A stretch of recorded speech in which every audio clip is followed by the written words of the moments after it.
Hey everyone, this is Ryder from Skip, and I have a quick and important video. It's Thursday, May 21st.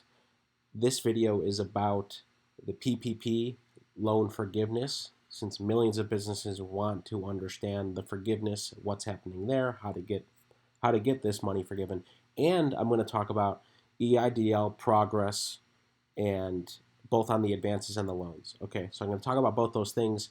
The reason being that we have found we've helped over 50,000 small businesses track both mainly EIDL, but also help them with PPP. And we've found that a third of businesses have applied for both.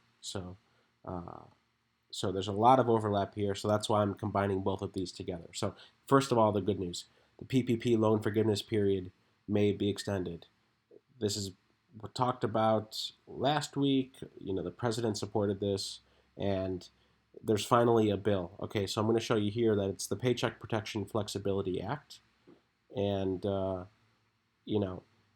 it will do a couple things, but this is great news. Obviously, the 8 weeks was not flexible, right? When we're still stay at home, and you're told, well, you have 8 weeks to rehire and pay people. That makes no sense because we're still shut down. So if you were one of the businesses that was trying to pay employees and just to comply with the 8 week order, hold on, because it's very likely going to change. Okay, it's going to be voted on this week.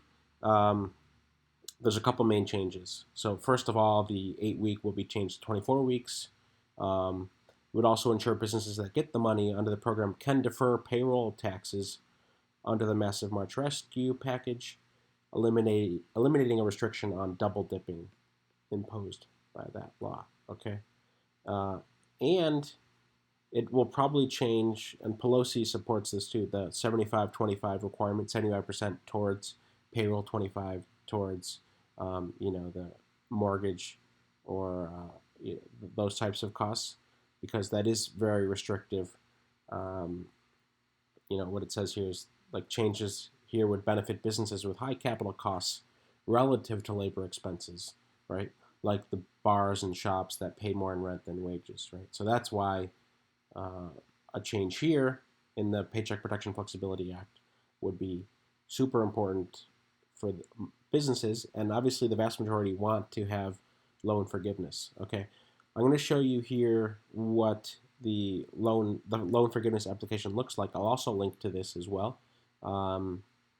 And most of your borrowers or lenders also will give you guidance on this. Most have by now, 6 to 8 weeks into this, have good assistance in terms of what you need to do. But here's what the Treasury Department has issued. Okay, so it's a long document. So perhaps your lender or bank has done a better job. We'll see. Okay, I'll link to this. And the last thing I want to show you here in this brief video is this news that now 15% of our SKIP applicants have received their EIDL Advance. It's still far from enough. I mean, that's still terrible. But the main point that I want to make is that progress is being made. Okay, so middle of April, towards the end of April, actually, only 7%. Now over 15%. So progress is slow and steady. Now, the criticism that we've heard the past couple days is the agricultural applicants who applied last week are getting a quicker approval by the SBA. And of course, that news is incredibly frustrating for people who applied beginning of April. Well, the vast majority of people applied the beginning of April because, of course, the portal shut down on the 15th. So it's a bit tough to hear that businesses who applied when the portal reopened are getting quicker approvals. But stay positive. And if you haven't heard, my advice is always call the SBA. They are quick now on the phones, and they can also write a note on your account, which may help prod them and prod kind of getting your application in front of a loan officer, okay? And one thing we changed on the skip dashboard here, since many of you are using this to track your advance, so you can see that we have been tracking advance applications. It has slowed down, but it's slow and steady in terms of approvals. You know, a couple weeks ago was when there was really a big surge in people getting approved. But now, when you've received your advance, I'm going to show you this example. So let's say, well, most people are receiving 1,000, so I'll put that in here.